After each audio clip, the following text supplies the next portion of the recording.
बहिरा अरब में बनने वाला डीप डिप्रेशन तूफान बन गया। कराची से फासला 170 किलोमीटर रह गया। अगले 6 से 7 घंटों में मूसलाधार बारिश का इम्कान, महकमा मौसमियात ने खबरदार कर दिया। खैबर पख्तूनख्वा के कई इलाके तेज बारिशों और सैलाब की जद में। कुमराट में सड़कें बह जाने से कई सयाह फंस गए। इंतजामिया के मुताबिक रेस्क्यू ऑपरेशन शुरू कर दिया गया। बलूचिस्तान में बारिश ने तबाही मचा दी। झलमक्सी और लोरालाई में मकानात गिर गए। किला सैफुल्ला में चेक डैम भर गया। हुकूमत ने 10 अजला को आफतज़दा करार दे दिया।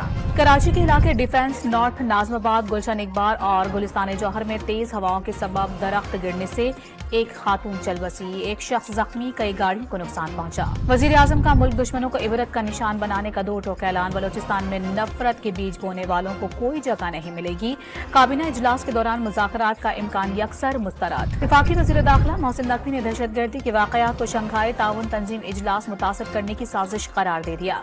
वाज़ेह किया कि दहशतगर्दों को कुचल डालने का वक्त आ गया। फोर्सेस ने बलूचिस्तान के इजला केज, पंजगोर और योब में 5 दहशतगर्द मार गिरा दिए, 3 जख्मी। मुसल्लह अफवाज ने इंसानियत दुश्मनों के खात्मे तक कार्रवाइयां जारी रखने का अज़्म दोहरा दिया। गैर जरूरी IPPs खत्म करना चाहते हैं, लेकिन यकतरफा तौर पर ऐसा नहीं कर सकते। अवाम को जल्द खुशखबरी मिलेगी।